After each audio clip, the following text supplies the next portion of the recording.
Hello friends, I hope everybody's doing good. Okay, so last time we fixed this ongoing problem with the brush hog deck here. Every time we bolted it up to the tractor, it would lock up the engine. And then if I pulled the brush hog off and put the clutch in a different position, I was able to bolt the brush hog up to the tractor. We tried it on 4 different tractors and it was the same thing all the time. But even though it was about 90% better, even when you shut the PTO off, the blade was still spinning. Now these things are dangerous enough as it is. So what we ended up doing in that, I'll leave a link to the last video we did on this in the descriptions. So this way you can, this way you could check it out and see exactly what we did. We ended up changing the whole horizontal shaft. I had a mower deck in the back of the storage here that I don't know if it's got a broken gear, hopefully, or a stripped gear. It was skipping and whatnot. Hopefully the gear on this horizontal shaft is fine. We'll try it. Also, when I put this horizontal shaft on, there's a shim in there. If this gives me any kind of trouble, I'm going to have to take the horizontal shaft out again and take that shim out maybe. I'm not sure though. Okay, so the problem is we never really got to test it. What happened was I have my father's 56 Gravely L here. Okay, so we hooked it up. I tried to start the tractor up. It had old gas in it. The last time this ran was about 2 years ago. So I went to drain the gas out. No gas was coming out of the... I took the plug out of the bottom of the carburetor and turned the gas on. There was no flow. It ended up being a clogged fuel filter, so I changed out the fuel filter. So we had fuel flow. I didn't drain all the gas out of it, but I did add good gas to it. So the problem we were having was every time I went to try to start the engine, sometimes it would pop. Then I tried some brake cleaning, it would go to try to start and then stall right out again. So I come to find out, we checked it for spark in the last video. It appears that it has no spark. So therefore we're going to have to take off the magneto and clean the points, which we're going to do now. Try and get you here. This is going to be hard to see anything going on. There's 2 bolts that hold the magneto in, and first thing you want to do is you want to take off, or you want to get the engine to compression stroke, and then as soon as you go beyond that, you're going to hear a click. Okay, you heard the click. I'm just going to back it up a little bit here.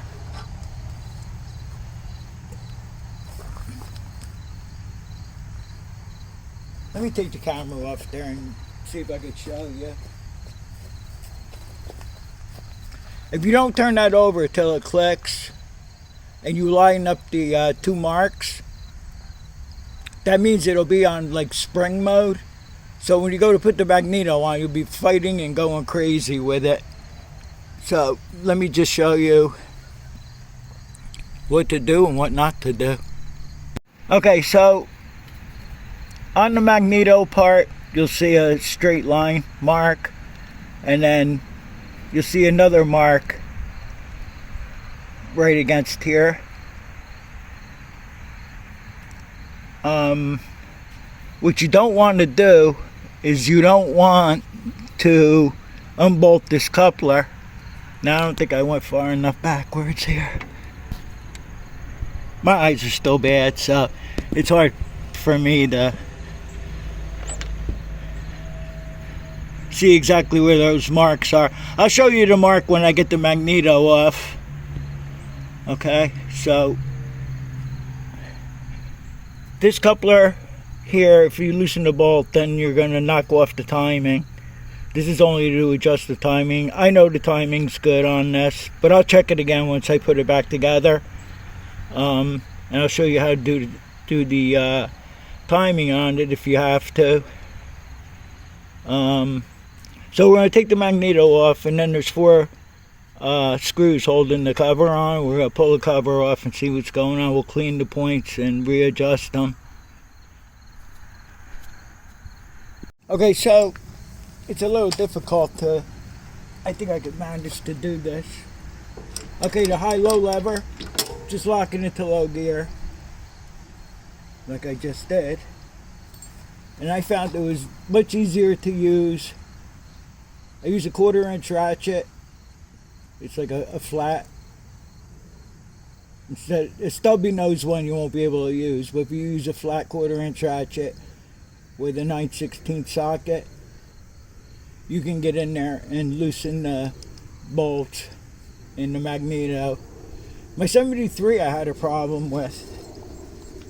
With that one,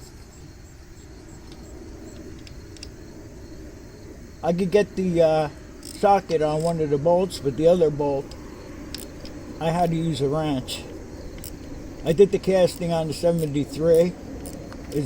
Well, I don't think it is. It's different.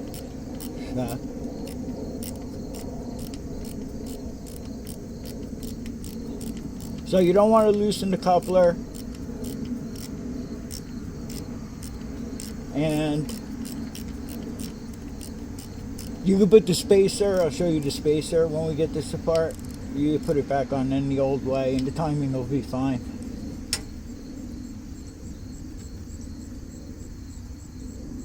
This bolt here, you can stand up here and you can unscrew it. So that's one bolt out.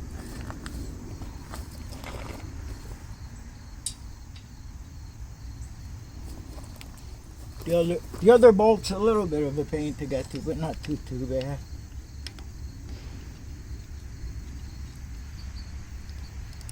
When you put the magneto back on, the easiest way is to catch that one bolt, that first bolt we took out, is to get the magneto back in position.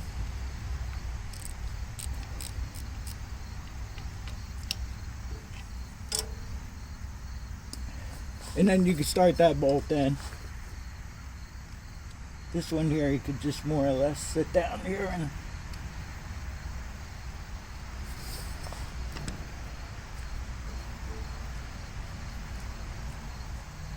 if you jiggle the magneto a little bit after you loosen this bolt, you can unscrew it with your 2 fingers here, your index finger and your thumb.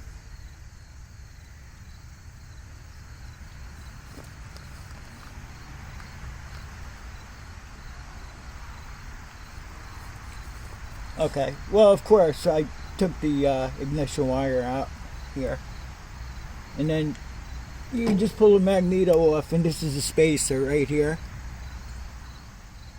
We just lay that down there. Okay, so what I'm going to do is we'll go over to the bench.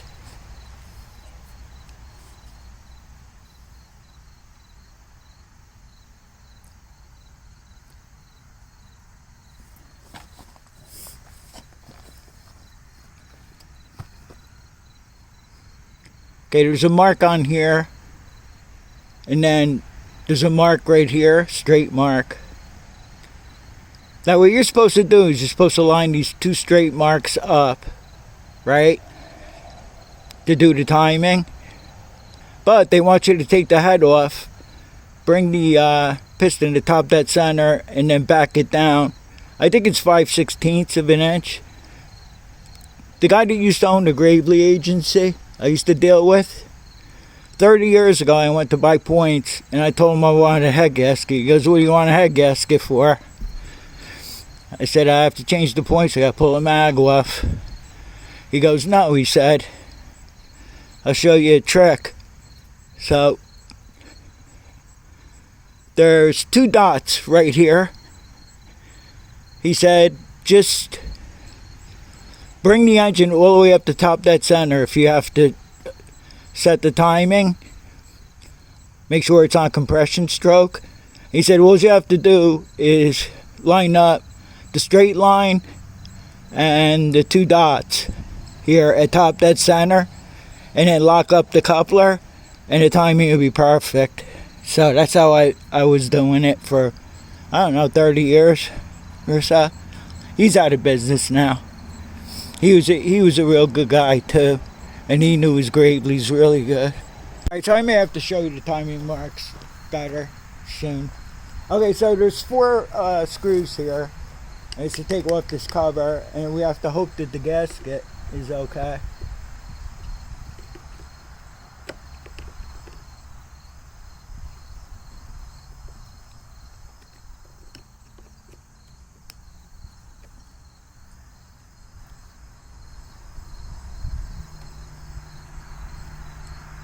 And then hopefully we'll get to test this out.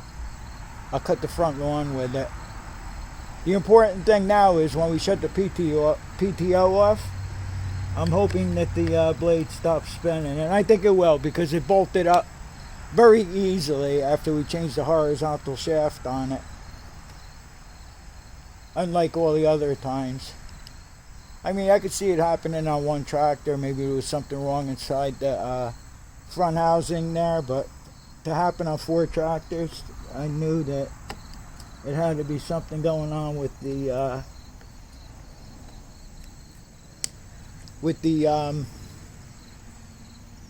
either the flange or I don't know the extent of the damage on that. I know the clutch was messed up, the original clutch, because that seemed to make an improvement when we changed that, but I think most of the problem was the flange on the mower.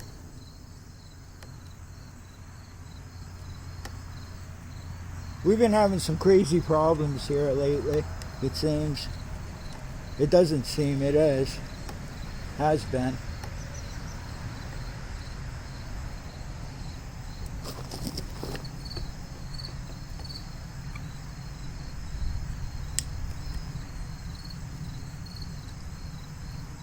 I think I put brand new points in this about 15 years ago.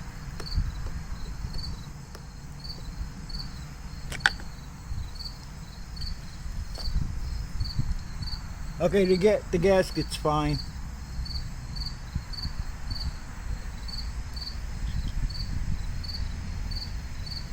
Good. That's good. That's good news right there.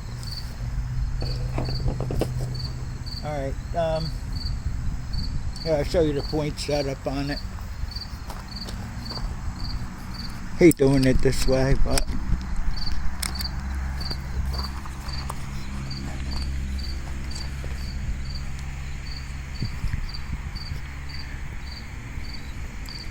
okay, so these are the points in here.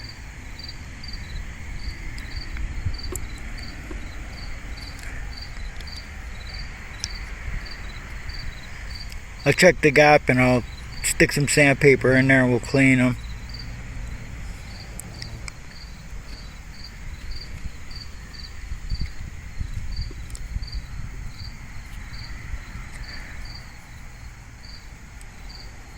There's the lobe in here, and that's what opens and closes the points. So when the lobe is at the highest point, you'll see the points will open, and then that's how you would go ahead and adjust the points. Yeah, my eyes are still pretty bad as far as this little bit of intricate work goes, but I'll do the best I can on it, and I'll get right back to you. Okay, so what I did was I took a screwdriver and stuck it in to where the lobe on the cam opens the points. So I opened the points more, and I was able to get in there with the sandpaper, and I sanded it real good. Normally, if my eyes were better, I would take the points out and clean them really thoroughly. I checked the point gap. It's supposed to be 15. It's around 12 or 13. I'm going to leave it at that. That's fine. It'll be good. And then I took a little dab of grease and put it around the cam. This does have, I think it has the felt. Yeah, you're supposed to oil the felt in here. But for years, when I used to change points in cars, that's how old I am, we just put a dab of grease on the cam, and then it will be alright. So what I'm going to do now is off camera, I'll put the cover back on it and I'll show you how I reinstall it. Okay, so I put the spacer I put the spacer on the coupler. I got it on there already, and I'm making sure that the timing marks are up, facing up. Don't matter where they are, it doesn't really matter. If they're facing down, then you'll be 180 off on the timing and it'll never start. So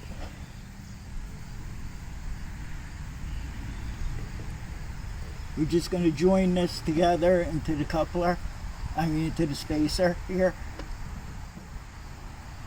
Sometimes easier said than done.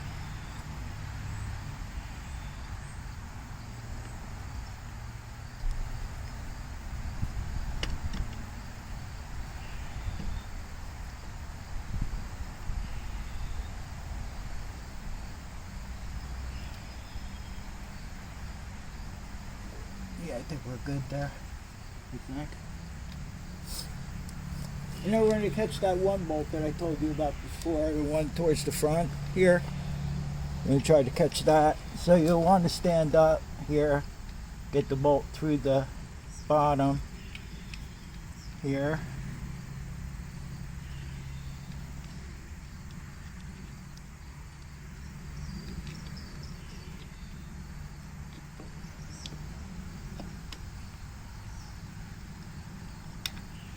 There we go. Just gotta jiggle the magneto around till you get it.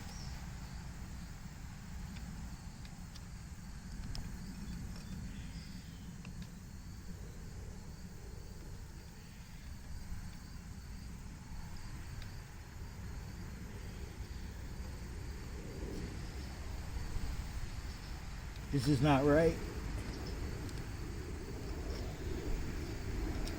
Let's try it again. Ugh.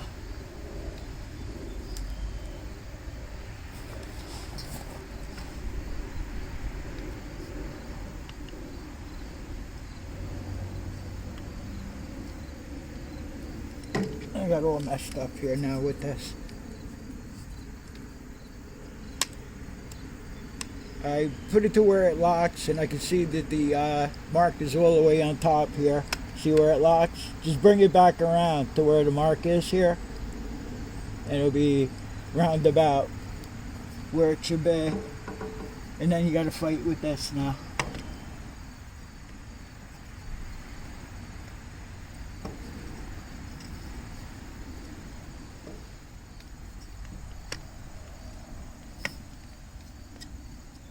I think that's got it.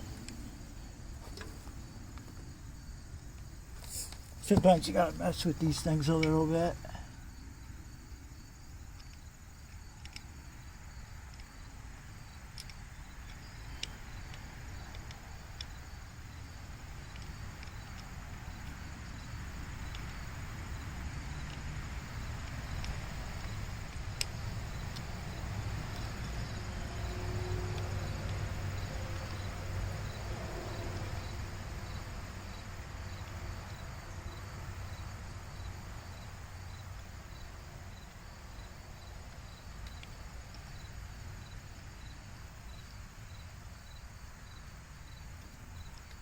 Okay, so before you tighten the one bolt up, of course you want to catch the rear bolt,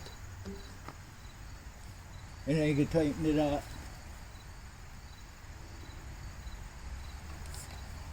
Hope I got the points cleaned good enough. I think so. You know, it's a lot easier when you have the tire off to do this.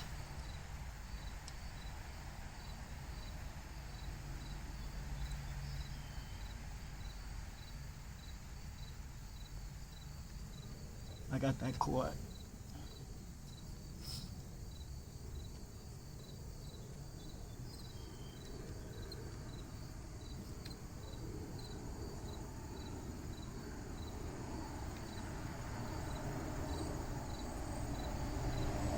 Alright, there's no sense in you watching me screw bolts in.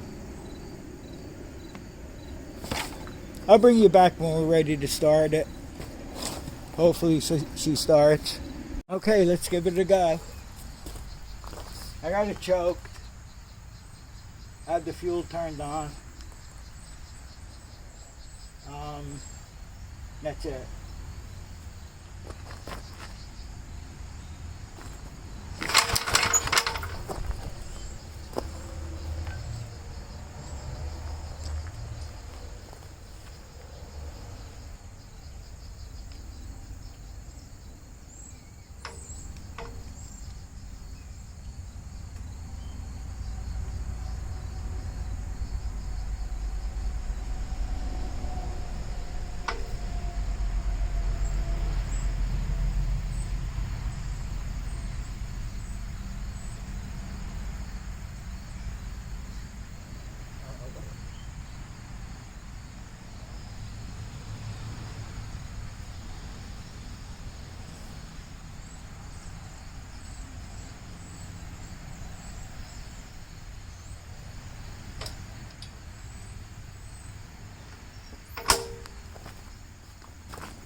I don't know.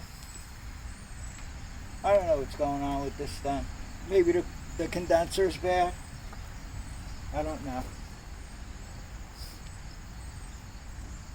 I just don't know.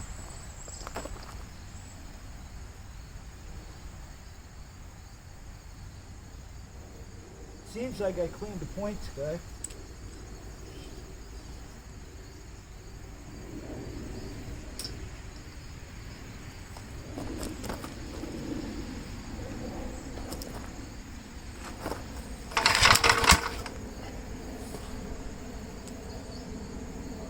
Maybe it's flooded.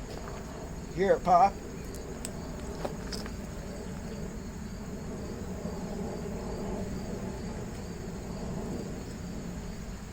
Could be flooded. I'm smelling gas, but I'm not sure.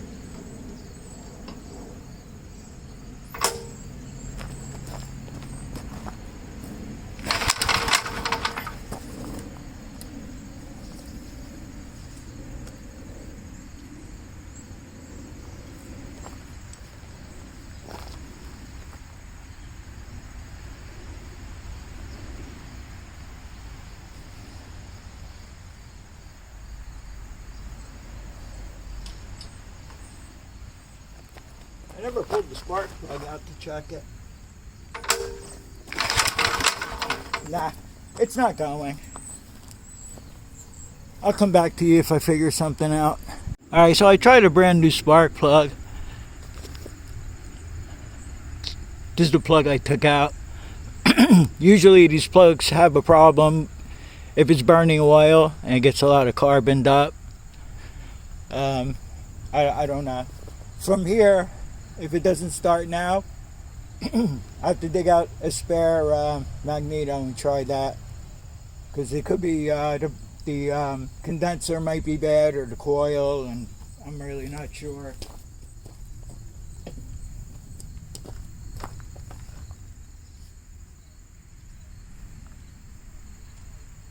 I'm going to try, excuse me, I'm going to try it with the choke off. Nah, it's not going to go.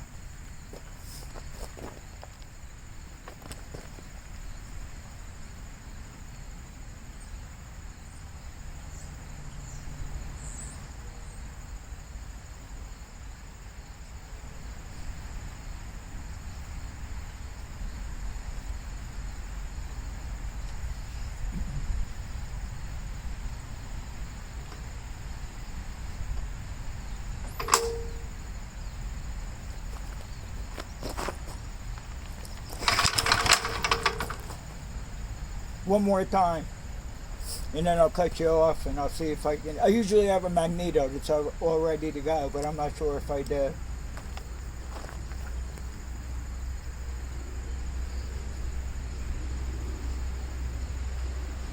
It's ridiculous.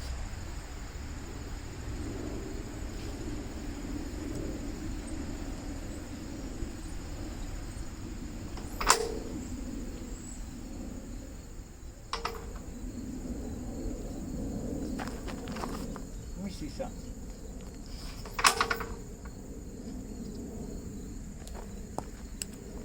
I don't think I have the magneto on 180 off. I don't think so. I should be ashamed of myself if I do.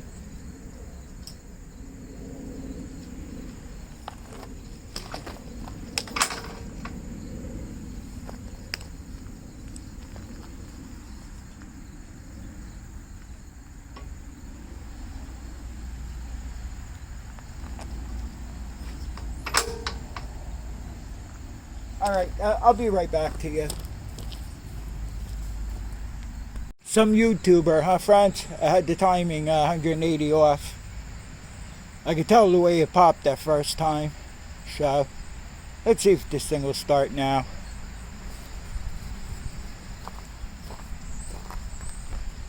I got the gas turned on. I'm not going to choke it.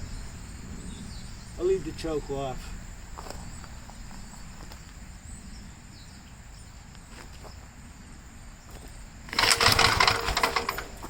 Oh, come on.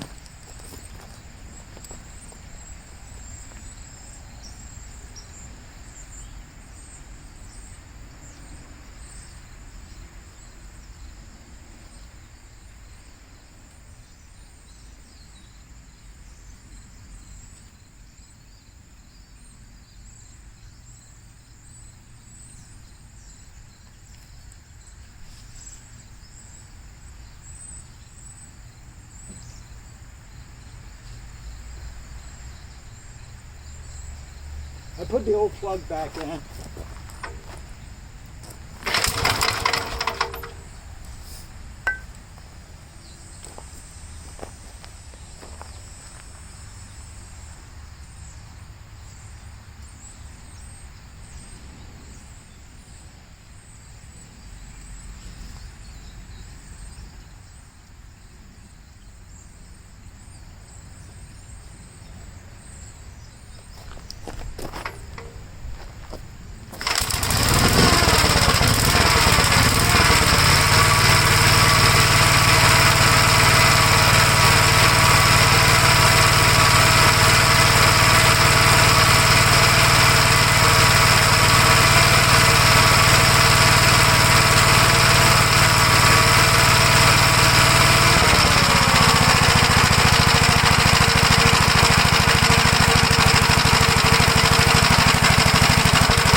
Alright, so that dirty points to the stupid mechanic.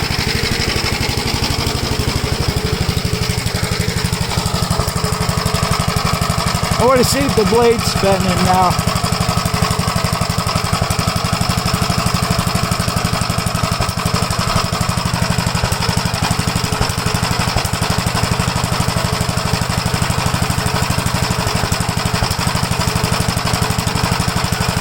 No, the blade is not spinning. I hate to engage it here because of the gravel, but I'm going to engage it anyway.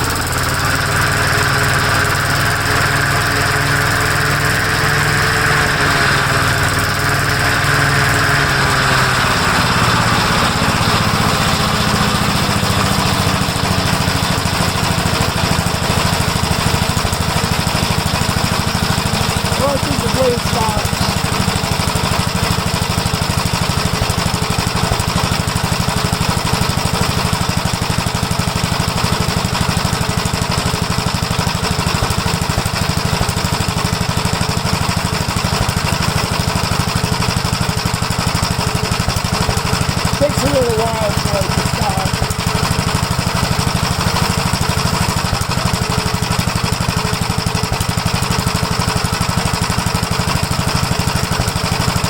It's almost you can probably see that happening.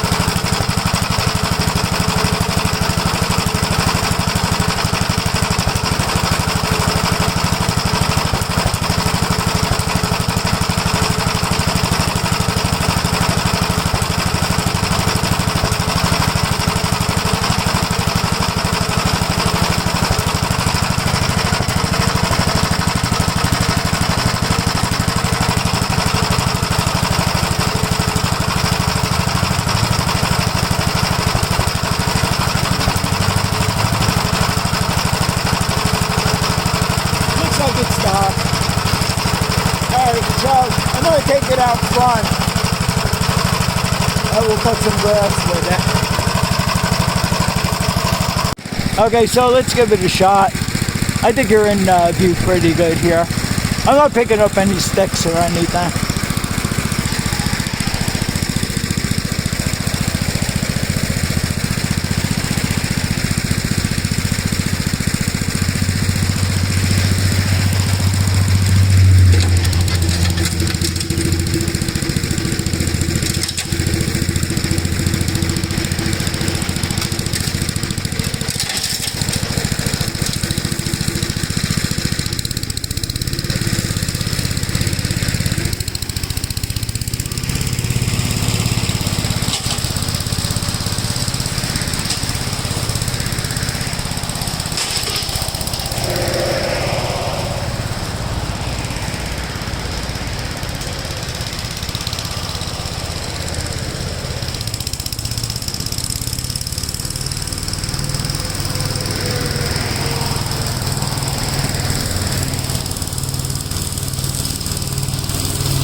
Well, whether when I was 8 years old and now I'm 65 years old, that's still fun to drive. I want to see the blade stop spinning. And then we're going to close out this video.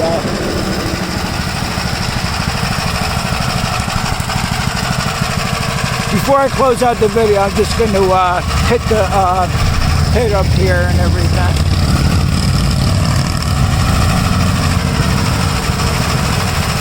I can see the blade still spinning. And I see the blade stop. Okay, so that's fixed. I gotta adjust the carburetor a little bit.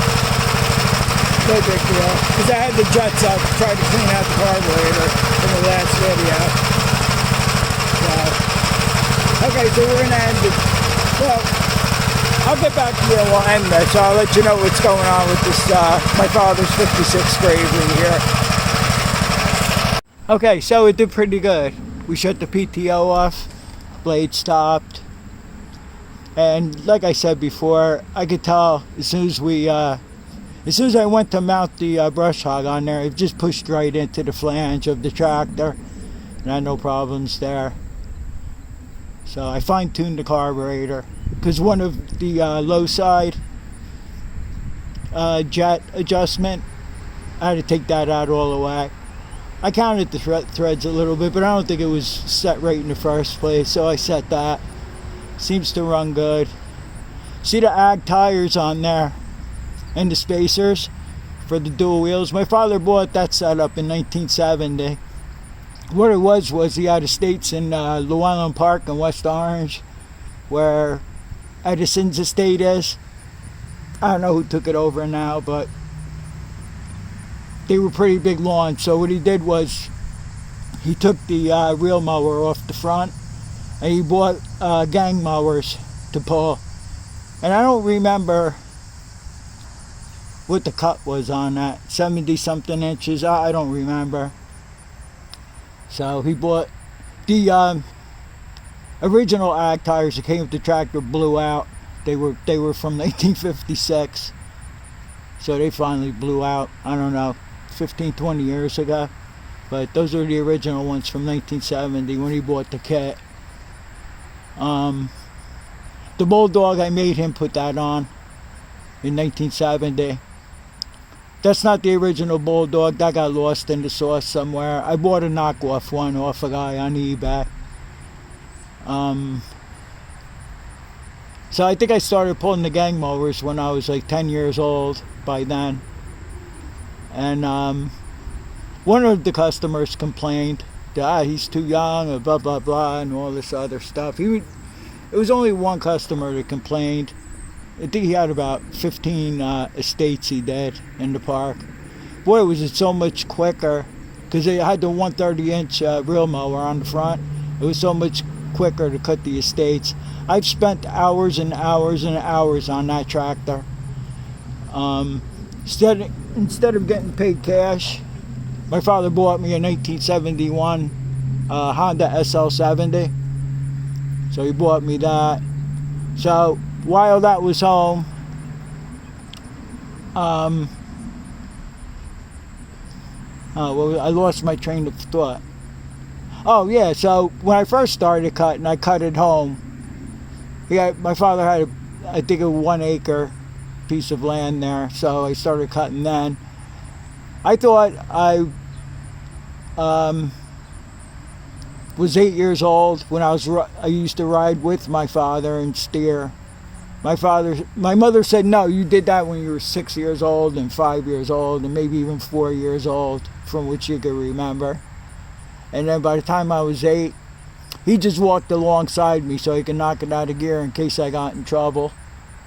And wasn't allowed to touch the throttle or anything. But that brings back a lot of memories.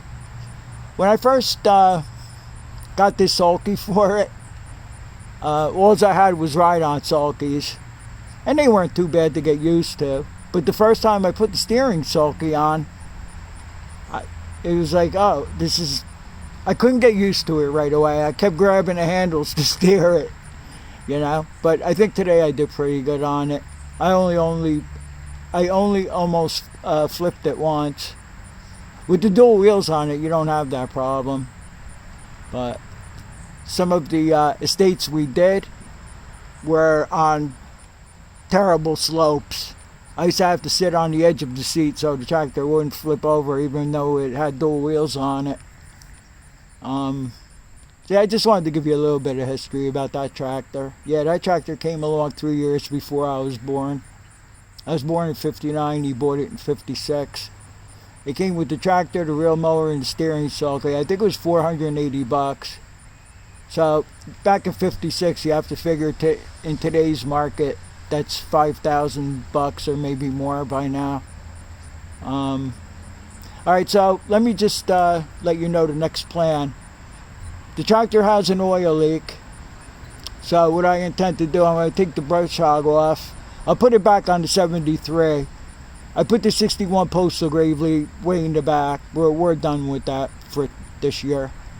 So what I intend to do is put the snowplow on this.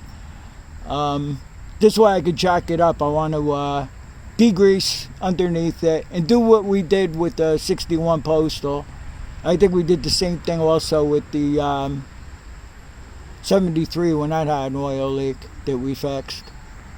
And I'm going to take the dual wheel spacers off right now, just throw the tires back on while I'm when I go to degrease it, because it's easier to work with and whatnot. Because when I jack it up, I'm going to pull the tires off, we'll let it sit overnight like we usually do, and we'll see where the oil leak's coming from on it, and then we'll repair whatever that is. If we need to get parts from Richard's Lawn and Garden, I'm going to order some gaskets for the brush hog. They go on the flange. I'm going to order some anyway. But we're not having any problems with that anymore. When we put the clutch on it, it was like 90% fixed. The only problem was when you shut the PTO off, the center was hitting the drive shaft and was still spinning the blade, so it wasn't completely fixed. Now I hope by forcing that onto the tractor, we didn't do any damage to anything on the tractors. I don't think we did. And I guess that's about it. Can't think of anything else. So I'd like to get the oil leak fixed on this. And we're going, I don't know if I'm going to do it in the fall. I don't think so. Because of the leaf situation falling down from the trees. I want to restore this. If you notice the sulky's painted, that's restored already. That's another story. I think I might have told you what was going on with that, but I think it looks like I painted that one cherry red. So I'm going to have to do the tractor cherry red, because I'm not going to change the color of the sulky. We don't have to restore that or anything. I'm going to leave that bay. It's in really nice shape. It looks good. And we'll probably get to that restoration in the spring. I would like to restore that. I already did like quickie paint jobs on it and stuff like that. My father modified the hood on it. That's modified. I think he was having trouble with it because it didn't have a spark plug boot, and I don't know if it was grounding out. My brother seems to remember that he used to step on the hood and ground the plug out to shut it off instead of bending down to shut it off by the magneto. He remembers that. I can't believe he remembers that, because he's 2 years younger than me. So he did that modification on the hood, which came out really good. And that's it. I don't want to keep on jabbering here. We're going to end this. I want to thank everybody for watching, and I'll see you on the next one real soon. I'm going to get this ready to find the oil leak on it. And I'll see you on the next one. I hope you enjoyed it. And that was pretty funny that I don't know, I guess I was trying to show you guys how to do it the right way, to put the magneto back on, and I went and put it on 180 off. I knew right away, because it has that certain backfire when it's 180 off. I said, no, don't tell me I did this stupid thing right on camera, but I don't edit stuff like that out because I don't want to see you guys make that same mistake. You know? But, alright, thanks for watching and take care.